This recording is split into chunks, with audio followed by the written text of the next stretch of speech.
Dynamic programming. The name sounds intimidating, but the idea is gentle. Never solve the same little problem twice. So think about climbing stairs, one or two steps at a time. How many ways are there to reach step 10? Well, the ways to reach step 10 are just the ways to reach step 9, plus the ways to reach step 8. Each answer is built from smaller answers.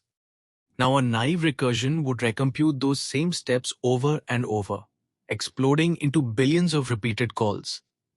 Dynamic programming simply says, write each answer down once in a table and just look it up next time. And that single move, remembering, collapses exponential work into linear.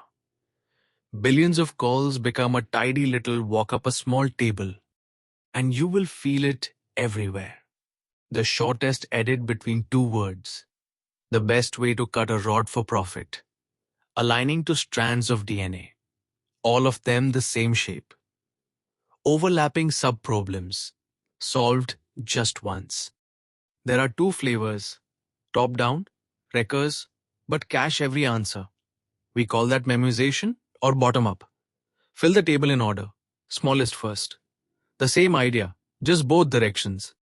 Dynamic programming is not about being clever.